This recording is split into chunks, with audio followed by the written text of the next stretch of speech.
Mēs atgriežamies inovācijas sviestā, un man ir izdevies noķert interozolu no ozolu bitēm. Un tas ir tas pats uzņēmums, kam ir šī augstumā žāvētā meduskūka, ko jūs varat paņemt jebkur līdzi. Un tāpēc es gribētu aicināt Interu varbūt pastāstīt nedaudz tuvāk, kā jūs nonācāt līdz šajai idejai un vispār, kas ir ozolu bites. Labvakar, labdien!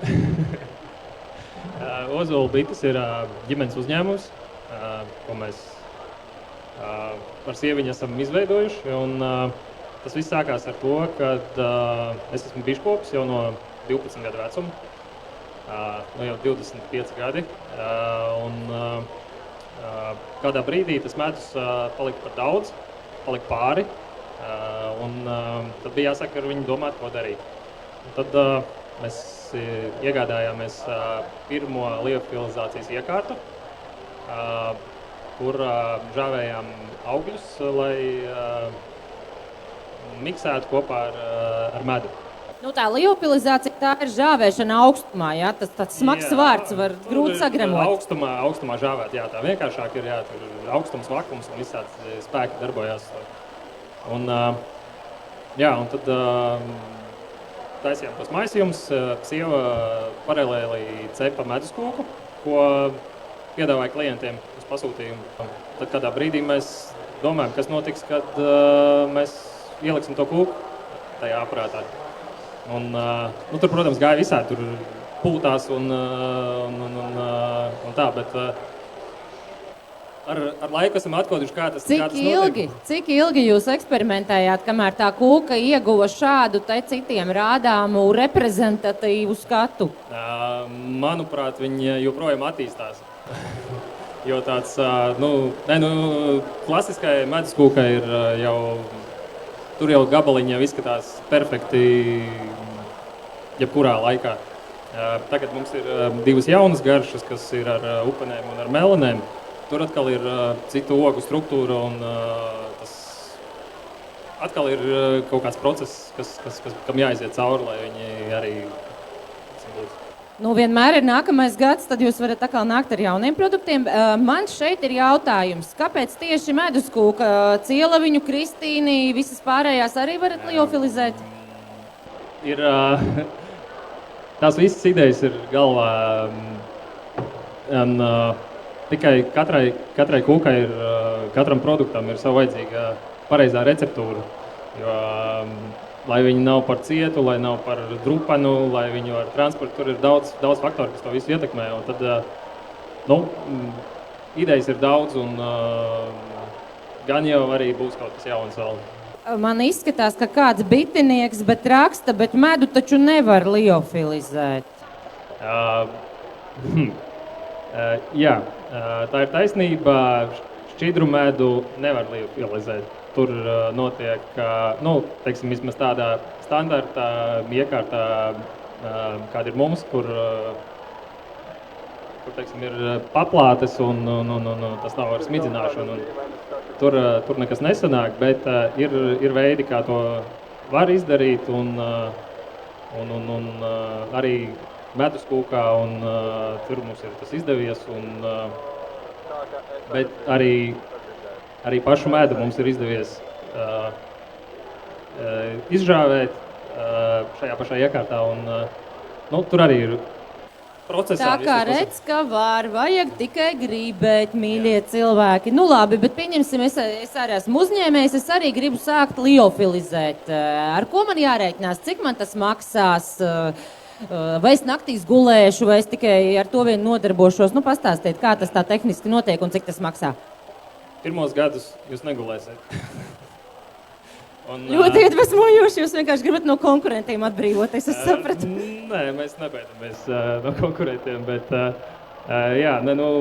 mums tas plus mīnus darbojās 2 gadus ar astīti.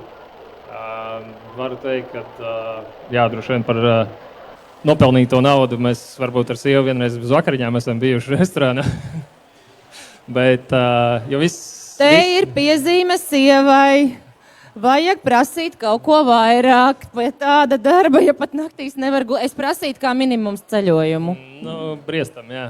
Bet šogad vismaz bijām ar mociju aizbraukuši uz Alpiem, tad, kur arī izmantojām mūsu pašu ņemto līdz pārtiku, liofilizēto. Tas ir atkal jauns lauciņš, kurā var darboties.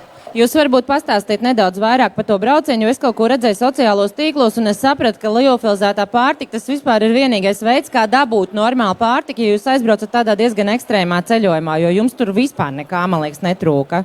Jums tur bija zupas un gaļas un plovi, un kas tik tur nebija? Jā, mums nodrošinājām sevi ar, mums nebija jāpielāgojas esošajām ēstuvēm vai, teiksim tā, mēs uzbraucām kalnu pārējā, 2 km augstumā, pakāpāmies ar kājām vēl nedaudz augstāk, paņēmām līdzi prīmus, uzvārījām ūdeni, aplējām savu soļanku un skatoties uz pasaulē skaistākajiem skatiem, baudījām savus pusdienas. Jā, mums tiešām tur, mēs bijām pietiekami ar to, kas mums bija paņemts līdzi. Pēc šī jūsu stāstījuma es domāju, ka visi skries uz kaut kādu Amazonu un gribēs sev arī liofilizācijas iekārtu pasūtīt. Vismaz kaut kādu maziņu. Tādas iespējas ir, neviens jau ciet netur. Es saprotu, ka ģimenē aug arī 2 topošie bitinieki. Vai viņi arī iesaistās produktu tapšanā? Viņi ir mūsu lielākie degustētāji. Viņi pasaka, kas kādam ir labs. Tas smagais darbs ir jādara. Jā. Un tie favorīti, kas viņiem ir izveidojušies, ir, mēs par tiem jau kaulējamies, jo viņi prasa iedot zemenes, mēs sakam 2, nē 4. Labi. Tad mēs visu laiku ir tāds deals ar viņiem jāveido. Es varu atklāt noslēpumu. Manējie vakarā tika pie paciņas, un viņi izēda visu paciņu ar tām zemenēm jakās. Bet es te lasu, te ir vēl tāds vairāk tā kā spriedelējums, vai tas medus nezaudē savu to uzturvērtību, tā kā jūs viņu liofilizējat? Pats process neko neatņem. Teiksim tā, no uzturvērtības. Tur ir līdz 95% viss saglabājās tieši tāpat kā svaigā produktā. Un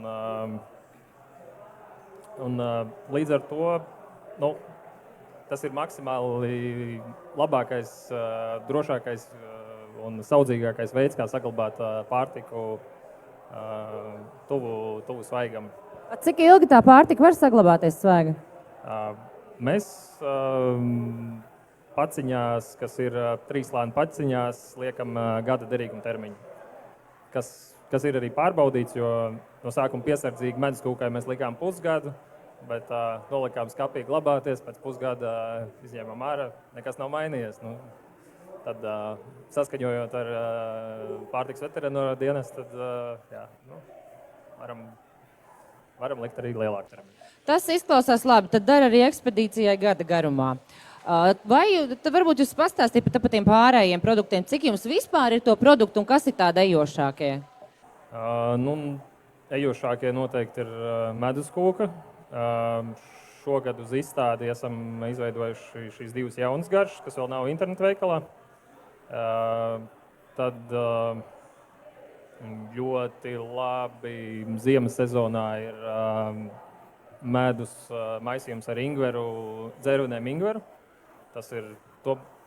Pēc tā mums klienti brauc kā uz aptieku, kad sāp kakls un ir klepus, un tad tāpat visi augļi bērniem aiziet. Principā tas, kas ir mūsu internetu veikalā, ir tas, kas strādā un tas, kas iet, un pēc cilvēka arī ko prasa. Tur nav produktu, kas stāv gadu nenopirkt. Vai jūs produktu garšo arī ārzemniekiem un vai jūs eksportējat? Šogad pamazām kāpjam arī tajā lauciņā. Ir veidojās pirmā sadarbība ar Zviedrijas kompāniju. Tur ir viņi tā kā ne tīri tirgo Zviedrijā, bet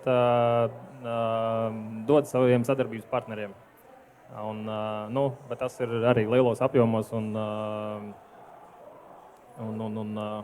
Tā kā Tāpat tās ir, kas interesējās arī tur, arī kaut kādiem latviešu veikaliņiem ārpus Latvijas. Tas viss ir tādā procesā. Jā. Mēs pamazām cenšamies kāpināt to savu kapacitāti, lai varētu nodrošināt arī to. Ir kur augt, un tas ir ļoti labi. Bet redzēt un dzirdēt ir viens, pagaršot ir kaut kas pilnīgi cits. Tāpēc es gribu teikt, nāciet pie ozolu bitēm, pagaršojiet šo fantastiski garšīgo. Iespējams, kāds nožēlos, ka viņš ir pagaršojis, jo pēc tam viņš viņu ēdīs katru dienu, bet jebkurā gadījumā nāciet, atgādiniet jūsu stenda numuru. Mūsu stends ir J23 Latvijas Kalē. Jā. Latvijas galvenais katoja. Jā, nāciet pie ozolu bitēm. Jā. Gaidīsim. Gaidīsim. Paldies!